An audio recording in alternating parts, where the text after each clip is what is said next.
Assalamualaikum warahmatullahi wabarakatuh. Waalaikumsalam warahmatullahi wabarakatuh.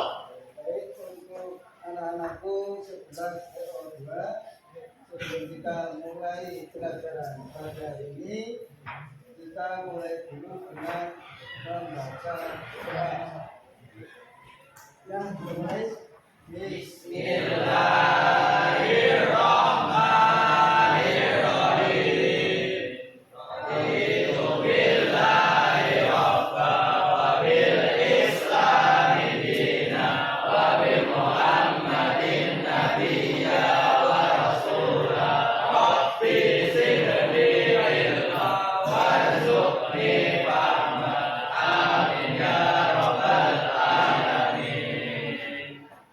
Semoga dengan bacaan yang sudah kita lakukan berupa doa, semoga ini menjadi sesuai dengan yang kita inginkan. Robbi ya Tuhanku, Sidni tambahkan. Robbi Sidni ilmu. Ya, Robbi Sidni ilmu. Warzuqni fahma. Berilah kami rezeki, faham dan kepahaman dari ilmu yang hari ini kita pelajari. Mudah-mudahan Allah memberikan permintaan bahwa kita hari ini dan kita sampai dengan pembelajaran sampai akhir selamat, tidak ada kendala apapun. Untuk mulai saya absen dulu. Adelio, ada ya.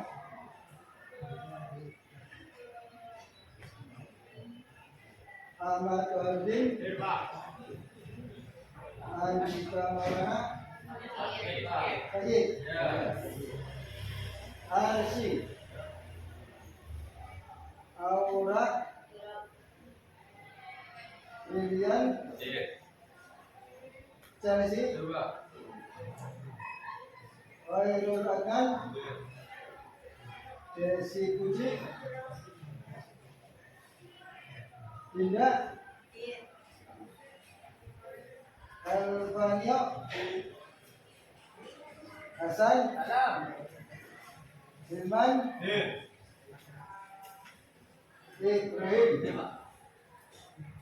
Idan, Lukman Alif, Maulana, Muhammad Aryan, Muhammad Pasha, Muhammad Isan, Muhammad Nasrin, Muhammad Jalan, Muhammad Iqbal, Naka, Nasrin, Raya Siswa, Raya Pandi, Rika, Ria Ilham, Rizky Kristian, Rizky Nanda, Uki Siak, Yuki Pratama, Zaratul. Satu yang tidak berangkat kalian yaitu atas nama Andika Maulana yang sedang sakit, semoga Allah segera mengangkat sakitnya. Mulai besok pagi mudah-mudahan bisa bergabung lagi. Baik, untuk materi kita masih melanjutkan materi yang kemarin yaitu transmisi.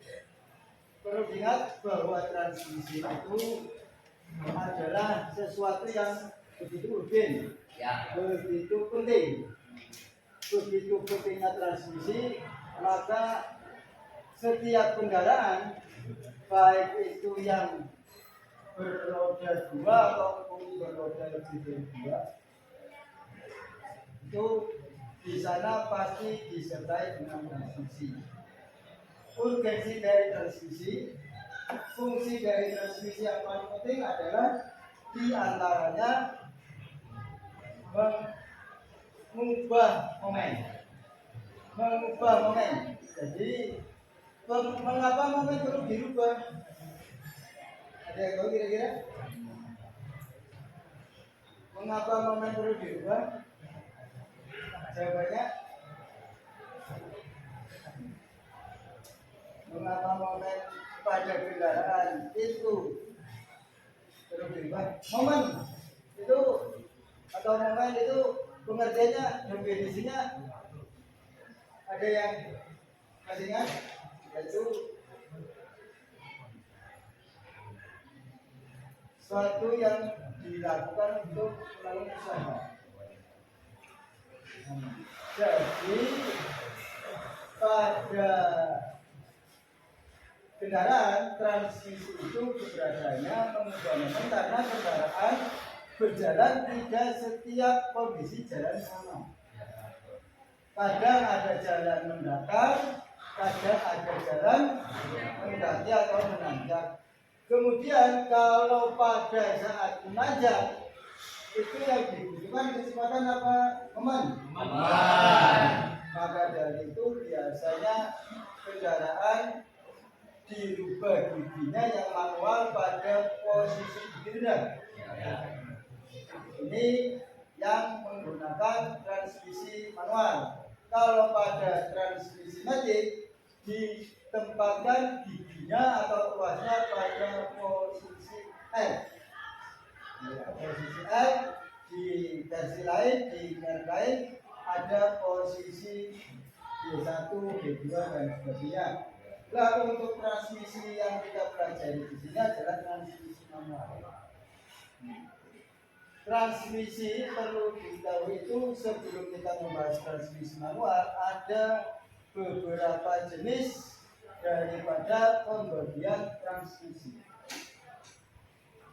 Seperti halnya pada sepeda motor, transmisi ada berapa di sana? Ada motor matic, ada motor gigi atau manual. Demikian juga pada mobil. Pada mobil juga ada yang matic, ada yang sama. Jadi pada mobil ada manual, pada sepeda motor juga demikian. Tetapi pada mobil ini satu kendaraan tertentu itu ada yang dilengkapi dengan OD, yaitu overdrive. Overdrive itu digunakan pada saat gigi minimal posisi gigi 3. Jadi tujuannya untuk menambah kecepatan, bukan untuk menambah momen. Bukan untuk menambah tenaga, tetapi untuk menambah kecepatan. Maka dengan adanya OD pada kendaraan, pada transmisi, ada sebagian literatur yang menyatakan transmisi itu ada 3 jenis, yaitu manual, semi otomatis, dan otomatis full atau matic. Nah, di media kita yang bisa diidentifikasikan transmisi manual mana, transmisi yang matic mana. Ini kalian paham atau tidak mobil-mobil yang terpampang untuk yang kalian lihat di sini? Misalnya expander, jadi matic apa manual? Kemudian kijang manual. Belakangnya biru. Kemudian apa lagi? Pajero. Terus apa lagi? Yang sempat dinaikkan ke atas itu yang sebelah sana Alphard. Itu manual. Kemudian yang ketiga manual. Yang tiga manual. Jadi sedikit perbedaan pada motor dan pada mobil. Kalau pada sepeda motor matic itu betul-betul tidak ada persnelingnya, tidak ada giginya. Kalau pada sepeda, tapi kalau pada mobil, walaupun transmisinya matic, tapi tetap menggunakan tuas. Nah, ada tuas bersalingnya, yaitu untuk beberapa posisi. Misal pada saat mobil dipanasi, garis itu dipakai, itu ditempatkan pada posisi netral atau pada berhenti untuk waktu lama, atau misalnya pada saat lampu merah. Lampu merah kan ada yang lama ya, ada yang terobos mana, banyak ya.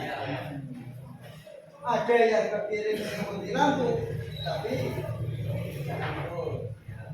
kemudian itu kalau pada saat berhenti di lampu merah lumayan lama, maka posisi gigi ditempatkan pada posisi netral. Kemudian selain netral ada posisi P, ini pada posisi mesin, digunakan pada saat mobil parkir.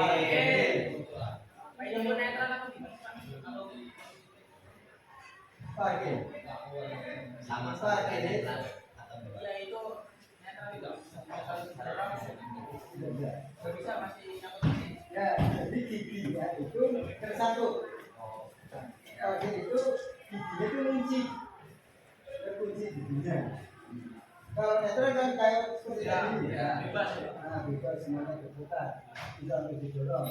Tapi makanya kalau ingat tadi, misalnya sedang diparkir seperti itu, tidak boleh didorong. Itu karena masih mengunci giginya.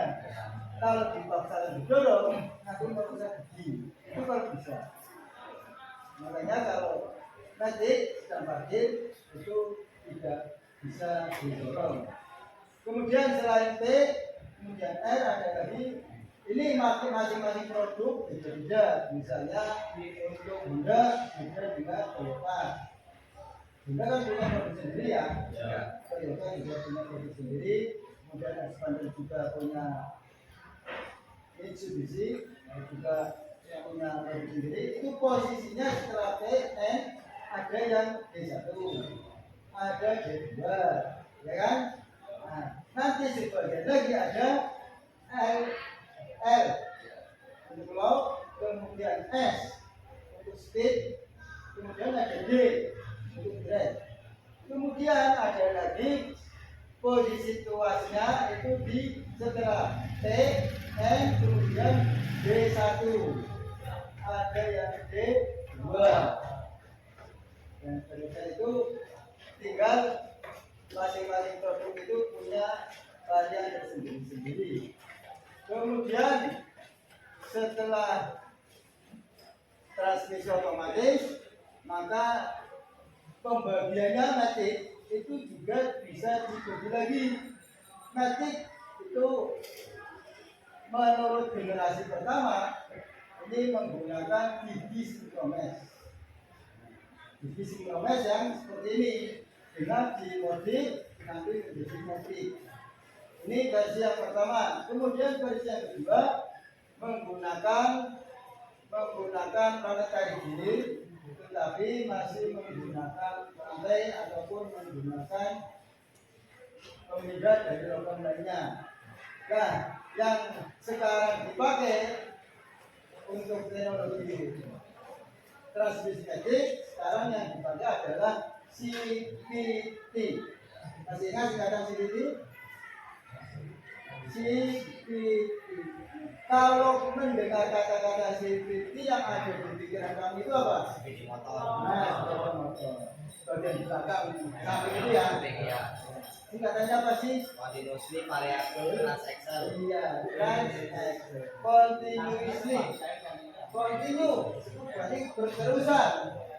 Variabel itu berbagai jenis. Variabel itu berbagai tingkatan. Transaction ini transmisi. Jadi untuk memindahkan posisi dari satu posisi ke posisi lain sesuai dengan kinerja daripada mesin, sesuai dengan semuanya disesuaikan dengan kondisi jalan dan beban. Ini transmisi yang nanti. Kemudian transmisi manual juga dibagi menjadi 3 lagi menurut pembagian GIN. Pada waktu itu sudah saya jelaskan ada 3 jenis, ingat? Untuk pembagian daripada transmisi yaitu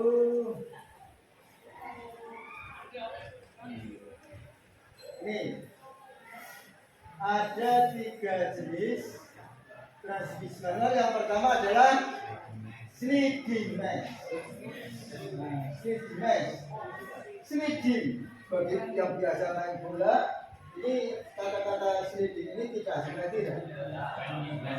Iya, kalau lawannya lagi lari kencang bawa bola mau ke daerah mau ke titik krusial ya, itu segera di sliding. Tujuan dari sliding adalah sebenarnya mengambil bola, bukan mencederai, bukan melukai lawan, bukan. Mengambil bola dengan cara menjatuhkan diri. Ya, dengan tidak ada maksud mencederai lawan, ya, atau tidak ada maksud juga menekel. Berarti proses sliding itu kan menjatuhkan diri, meluncur.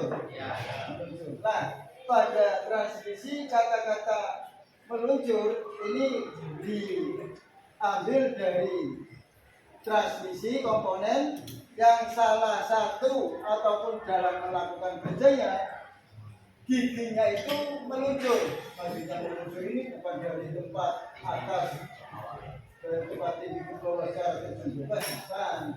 Dari yang jauh menjadi tempel kemudian itu bukan, tetapi dari satu tempat ke tempat yang lain bergeser. Yang bergeser adalah giginya. Nah, karena bergeser dari satu tempat ke tempat lain, ini diistilahkan dengan sliding atau meluncur.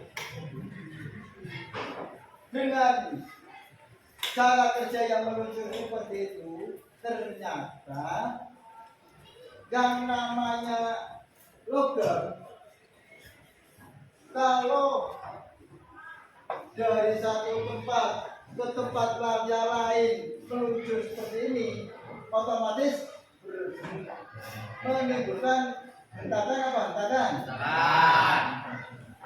Dari menimbulkan hentakan, maka akan timbul suara. Dari timbul suara berarti disimpulkan itu rasa, karena menghentak.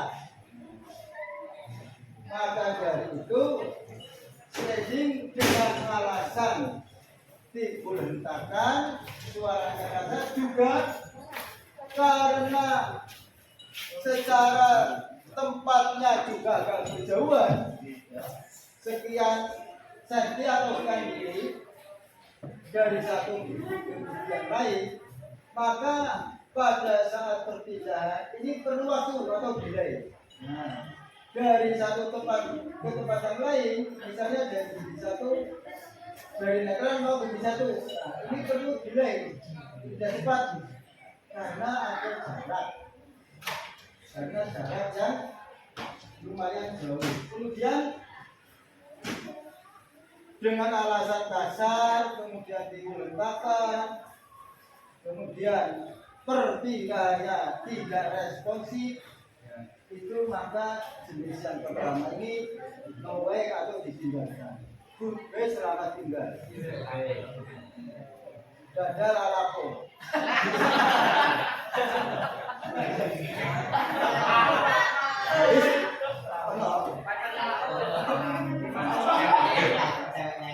Oh, sebenarnya Dede lah bener. Ya, itu dengan alasan seperti itu kan kalau dipakai dengan kondisi yang tadi ada kekurangan seperti itu, maka kan kurang nyaman. Ya. Maka ini tidak dipakai lagi, diteruskan oleh generasi berikutnya, yaitu konstan men.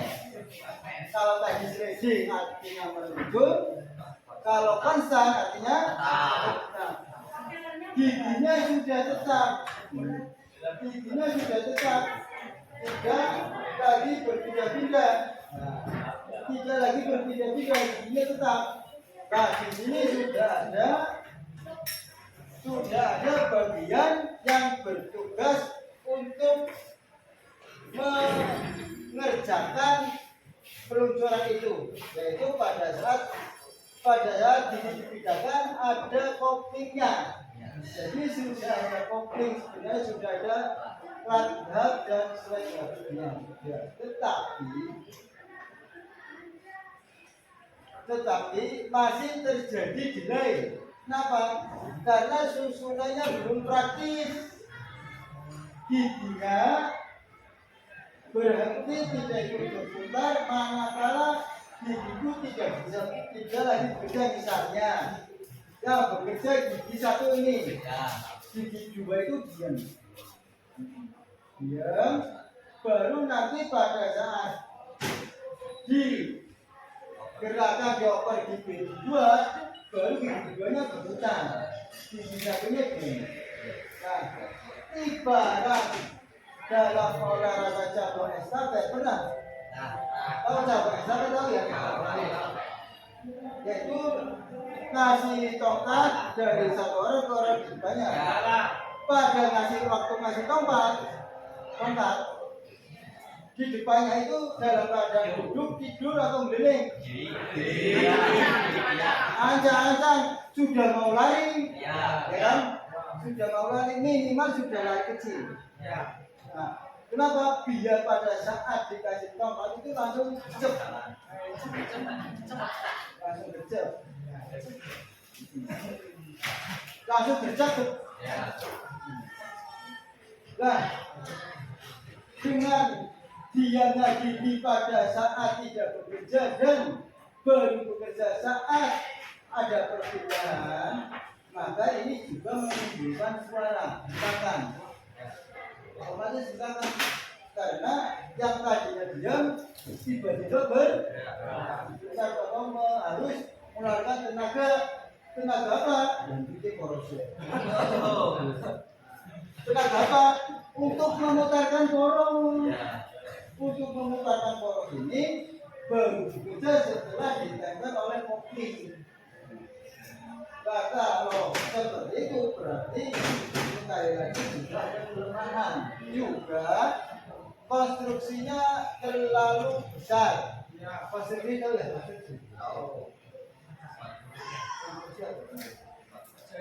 tempat ya susunannya terlalu besar sehingga memerlukan bak yang besar, tempat yang besar pada tempat mobil atau enam, sehingga kurang efisien, kurang praktis. Nah, maka dari itu yang namanya orang teknik itu namanya dinamis tahu ya? Bukan dinamis.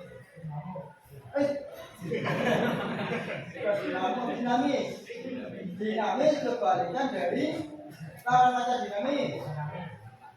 Dinamis lawan katanya bahasa Indonesia juga bukan ya?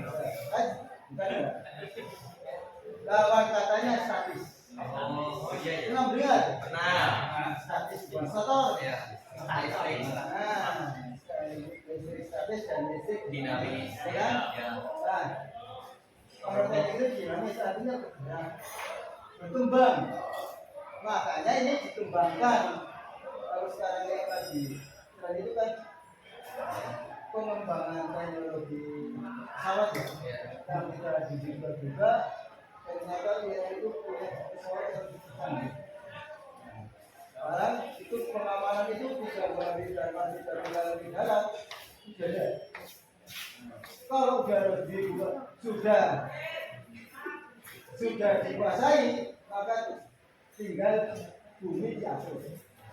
Istilahnya seperti itu. Udara itu apa? Satelit. Kalau satelitnya sudah diketahui, dia sudah dikuasai, ini tinggal diatur. Nah, maka dari itu atas kelemahan Sri Mes, atas kelemahan Konstanes, maka disempurnakan dengan sinkronis. Nah, sinkronis inilah yang sekarang dipakai. Yang ada di hadapan kalian ini semua adalah jenis sinkronis. Nah, sampai sinkronis itu tidak dikembangkan lagi, Pak, sudah cukup. Karena setelah ini dikembangkannya nanti. Dan sejauh ini setelah sinkronis ini sudah memenuhi dari apa yang menjadi keinginan kemudi. Perbedaan responsif, tidak kasar atau halus, tidak menimbulkan suara ruang pada mesin, pada kendaraan juga tidak begitu perlu banyak ruang dan sistemnya standar. Kemudian untuk transmisi seiring dengan pemakaian, seiring dengan umur dari satu komponen, maka suatu keausan dari benda itu menjadi keniscayaan atau suatu kepastian. Transmisi kerjanya berputar apa berputar? Bahannya logam apa? Ya, logam. Logam kalau berputar terus digeserkan terus tipis atau tipis? Halus. Nah, maka dari itu untuk memastikan kinerja dari transmisi ini tetap optimal, maka perlu adanya pemeriksaan atau pemeliharaan, istilah lainnya perawatan. Namanya manusia juga perlu perawatan. Ada yang beli skincare terus, dia perawatan. Ada yang beli apa lagi? Bentar-bentar, skincare. Termasuk transmisi juga perlu perawatan. Di antara perawatan yang paling simpel dari transmisi memang mengganti oli secara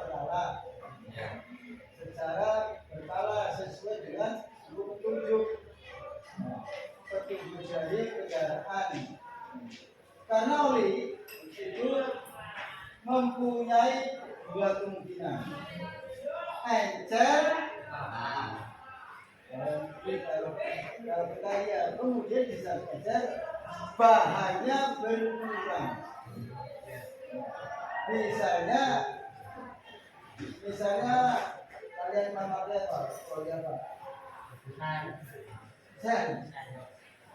Kalau kebun misalnya tidak mungkin ya kebun. Bukan. Pakai segala ya. Misalnya kamu baru ganti, baru buka itu kan warnanya ini ada itu ya. Kemudian seiring pemakaian, kemudian kekendalannya juga bisa dirasakan. Seiring pemakaian, kalau dipakai terus semakin putih warnanya apa putih? Hitam. Kenapa hitam? Bercampur dengan geram daripada logam. Geram. Kalau kotorannya geram. Kalau oli itu kena air. Ya, seperti susu itu oli yang tercampur dengan air. Karena nanti kamu kalau bongkar mesin kemudian olinya berubah itu bersama air. Termasuk di motor kalian barangkali pas memang banjir atau pas kena hujan ini. Kemudian di samping warna hitam kekendalannya tambah encer apa encer? Itu yang rutin dipakai. Nah kalau tidak rutin, misalnya karena apa, saya dipakai seminggu sekali 2 minggu sekali, tetap itu perlu diadakan perhatian. Kenapa? Karena nanti zat antibiotika itu sudah berkurang. Karena zat itu punya umur. Seperti ada makanan ini kan ada kandungannya. Kalau dipasang dimakan, maka nanti ada yang langsung, ada yang kurang, ada yang perut, nah, di samping oli yang tidak kalah pentingnya adalah memeriksa ukuran masing-masing komponen. Sebelum diukur, kalian untuk membongkarnya kalian diusahakan sesuai dengan SOP. Jadi yang pertama kalian tutup.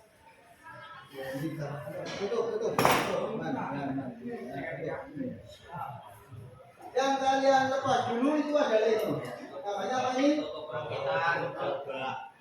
Tutup perakitan bak transmisi. Ini kamu lepas dulu. Kemudian setelah terlepas, baru kamu melepas rumah kopling. Rumah kopling dilepas. Karena beberapa saya mengamati kelas yang praktek ini asal semprot tidak bisa urutan. Kemudian setelah rumah kopling ini kamu lepas adalah extension housing. Extension housing nanti di dalamnya ada poros ini, poros output yang menghubungkan ke poros propeller. Kemudian setelah poros output lalu dilepas extension housing, kamu lepas dulu nih. Yang keempat ada ya, yang keempat tulisannya itu melepas roda di kontor ini, porosnya itu ini. Nah, kemudian yang kelima rakitan poros waktu. Nah ini tadi waktu ini dilepas. Itu yang kelima. Kemudian yang berikutnya yaitu roda gigi kontor. Ini dilepas dari bak transmisi. Yang keenam itu melepas ini rakitan lagi. Nah kemudian setelah ini kamu periksa.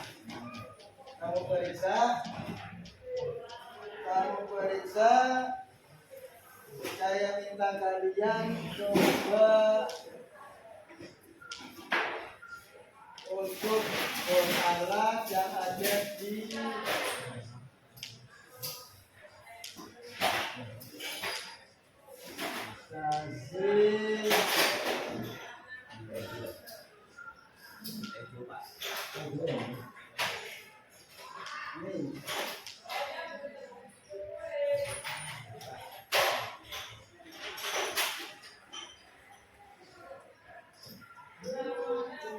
ini coba kamu, saya minta pinjam dulu. Nah ini alat ukurnya coba pinjam dulu. Alat ukur, yang bikin ada berapa orang yang bikin ya? Lihat ya, tanggal sorong, kilometer, building, pillar, dan di blok.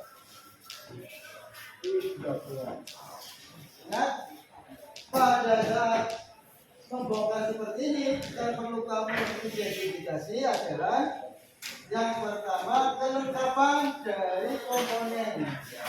Kelengkapannya bahwa transmisi ini adalah 5 kecepatan, 4 kecepatan maju, satunya mundur.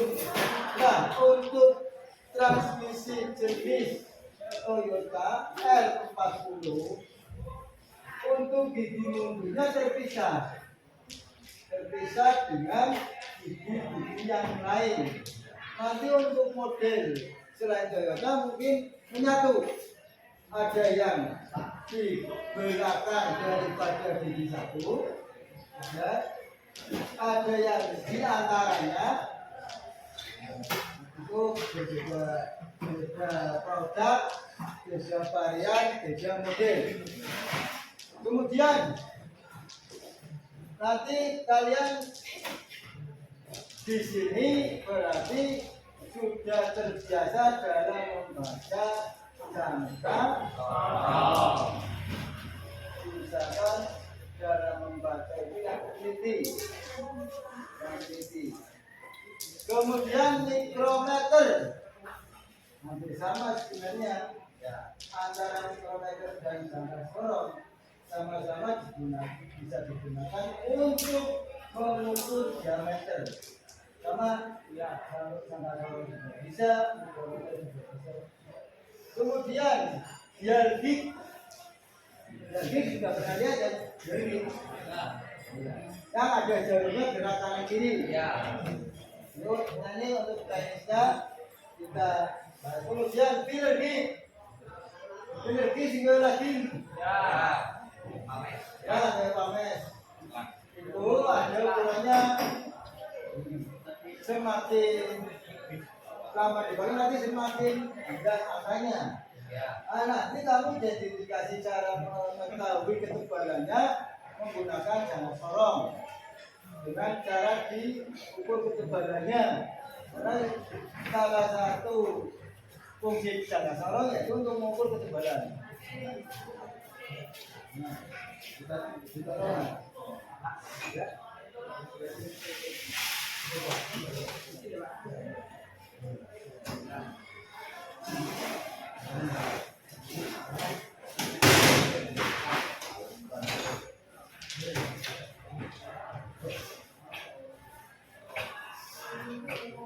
Nah, terima kasih yang sudah. Kemudian big block mungkin kamu terkenal maka tak sayang. Ini namanya big block. Kenapa B? Ini hurufnya seperti huruf T. Big block. Nah, yang pertama nanti ketika pemeriksaan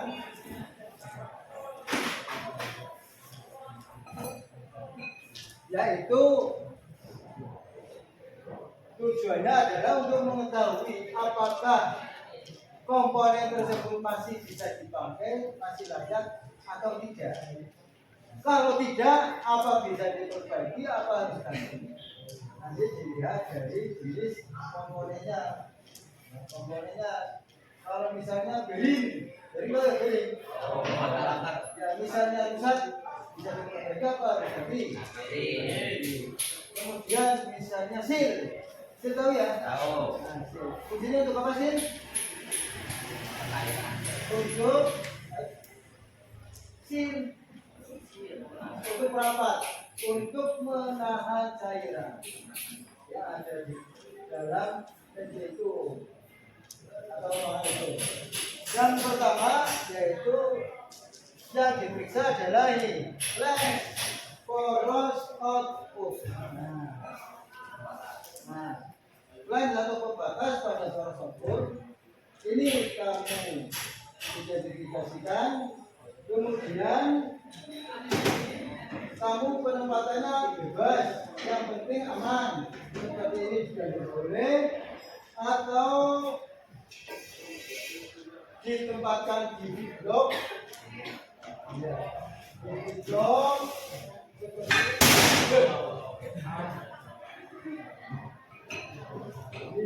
seperti ini.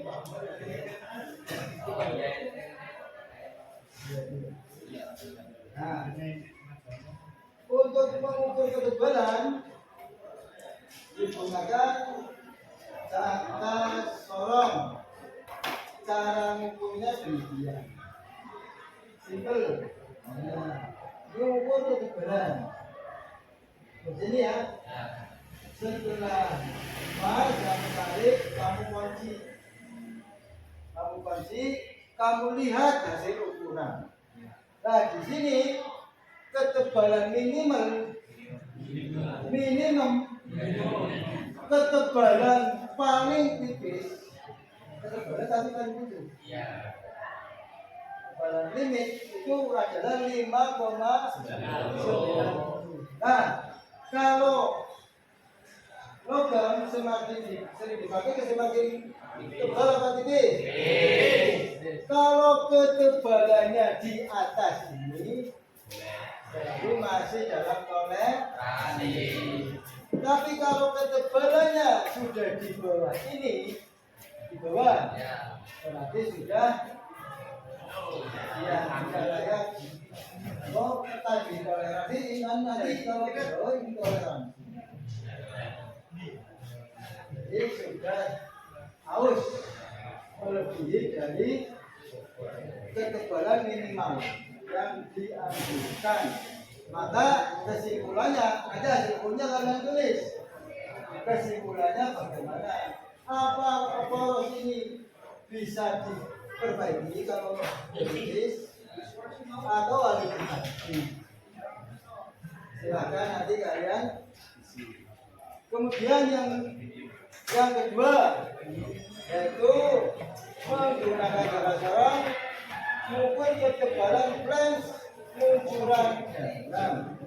Masih ketebalan luncuran dalam ini yang diukur ketebalannya seperti tadi yang mungkin kamu tahu bedanya dan tahu cara mengukurnya, tahu alat ukurnya, yang lebih penting tahu cara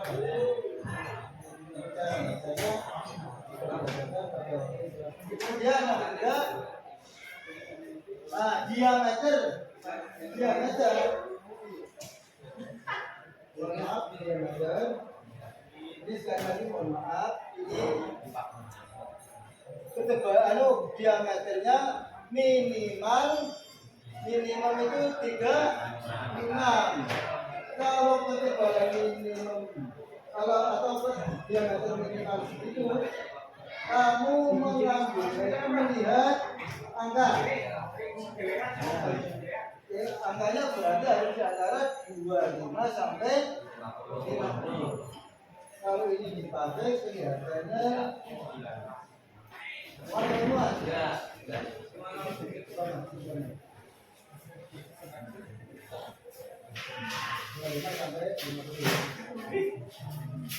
Kemudian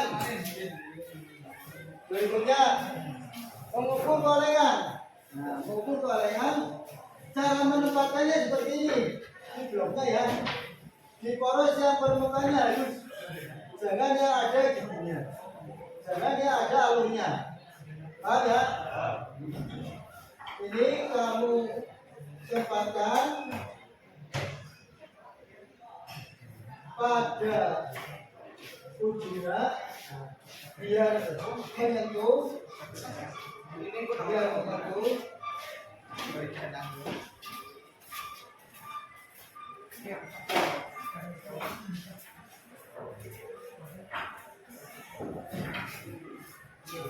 nah, kalau sebelumnya kamu nolkan yang kalibrasi dengan cara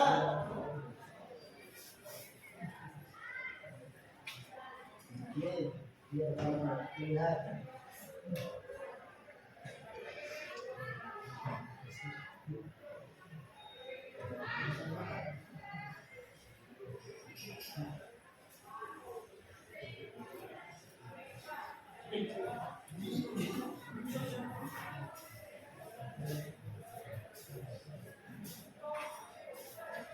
Nah, kamu tempatkan seperti ini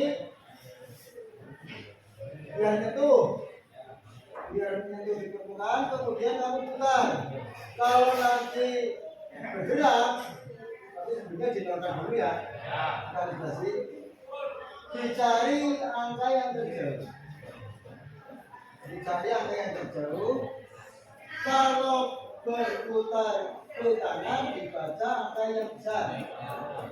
Kalau menunjukkan jarum di angka 10 berarti 0,1 mili. Kalau sebelum angka 10 berarti 0,0. Misalnya di angka 9, 10, maka berarti 0,09 dengan 0,8. Dari 0 ke 0 itu berarti 1 mili. Nanti dibuktikan jarum kecil bergerak 1 angka. Misalnya dari 0 ke 1, 1 kecil dan lain-lain. Jarum kecilnya tidak bisa dikalkulasi di bawah setting. Namanya memang ini. Kemudian kalau berarti yang dibaca tidak min, tapi yang dibaca angka yang merah, yang kecil. Makanya jadi baik ke kiri maupun ke kanan nilainya plus. Kemudian yang berikutnya yaitu mengukur apa? Oh, berarti juga ya berarti ya. Ini nih yang tadi ini. Nah, ini mengukur diameter ukuran dasar. Nah, dengan ini mikrometer ada 2, mikrometer luas dan mikrometer dalam. Sebelumnya kamu kalau mau menggunakan ini juga kamu kalibrasi dengan ditempatkan pada posisi 0. Nah, ini kamu ambil tengahnya. Setelah kira-kira pas tengah seperti ini kamu harusnya kunci. Setelah kunci klep baru dilepas, dilihat angkanya. Yang pertama kamu lihat dulu angka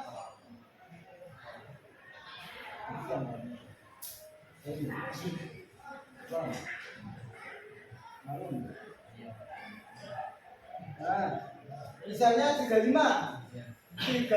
kemudian di belakang 35 masih ada garis, berarti 36. Ada garis lagi, lalu 37.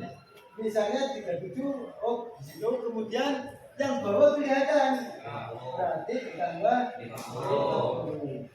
37,50 ditambah lagi nolnya yang berputar ini. Misalnya di sini 5, berarti 50, 37 ditambah 50 ditambah 0,5 berarti hasilnya 0,37,55. Seperti itu ya. Nah, kemudian nanti disesuaikan dengan dibandingkan dengan ukuran minimumnya. Minimum dari diameter paling tipis itu adalah 36,9. Kalau angkanya di atas itu berarti masih bebas, masih dalam toleransi. Kemudian untuk pengereman caranya yaitu ini. Kamu ambil gigi atau bin dari gigi 1 sampai gigi 4 dan ringnya kamu tempelkan dan ditekan. Kalau ditekan harus berputar bersama-sama, ini berarti ngerem. Nanti masih ngerem, nanti masih bagus. Kalau ditekan kemudian ngelos seperti ini sering, ini berarti sudah tidak keren, artinya sudah jadi dari gigi 1 sampai gigi 4. Kemudian yang ke-8 celah di ini ya. Jadi rem, kemudian ini celah di antara ring sinkrones. Nah, menggunakan filler di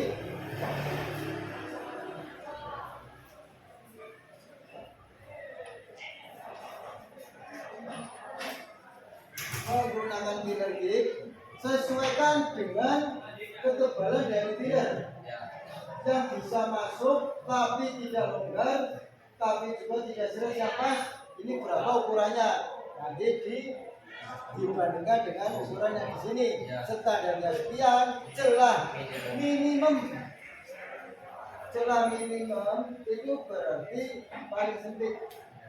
Karena semakin longgar ini berarti semakin tidak bagus. Kalau semakin Jadi ini standarnya itu. Kemudian yang ke-8 celah antara garpu. Nah ini garpunya. Dengan antara garpu dengan track. Nah ini lagi. Kamu bisa ambil salah satunya. Nah, dengan menggunakan dengan menggunakan dia sama seperti tadi. Caranya ukurnya dari depan. Diukur kira-kira ketebalan yang sesuai. Kemudian yang berikutnya yaitu yang ke-9 sampai terakhir ini transmisi dalam keadaan sudah terpasang. Ini berarti kamu rakit dulu transmisinya, di sini, kemudian nanti menggunakan gel untuk mengukur celah oli. Celah oli misalnya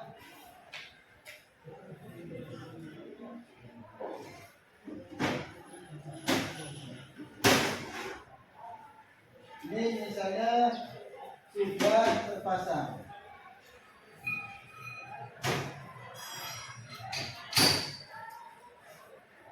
Kamu tempatkan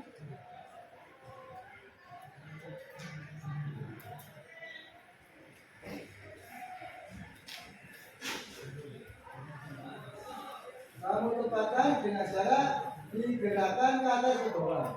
Ini kan ada gambarnya nih. Digerakkan atas bawah, bukan langsung begini. Tapi atas bawah ini ada space-nya 100.000. Nah, itu nanti geraknya berapa? Lihat makanya di sini space-nya itu ini sangat, ya kan? Karena gerakannya memang sedikit. Kemudian masih dalam keadaan terpasang, yaitu untuk periksa celah oli lah. Celah olinya nanti kalau tadi yang diukur adalah celah roda gigi 1, nah sekarang celah roda gigi 2 dan 3. Caranya sama. Nah kemudian yang ke-11 dan ke-12 sudah dimasukkan ke bak. Nanti diukur celah dorong roda gigi counter, kemudian roda gigi setiap celah dorong setiap roda gigi celah dorongnya. Nanti begitu ini dipasang,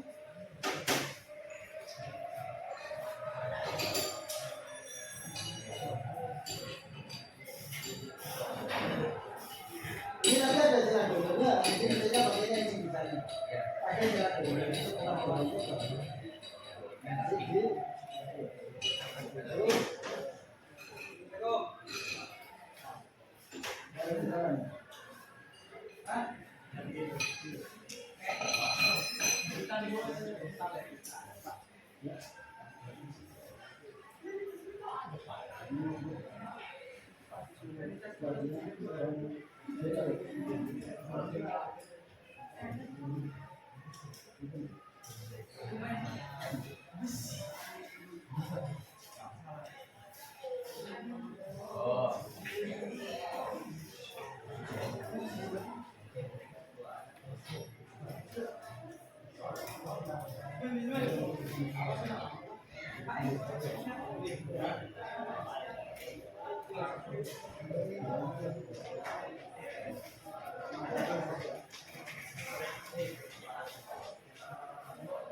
mungkin ini yang bisa saya sampaikan untuk pengukuran ataupun pemeriksaan komponen dari transmitter.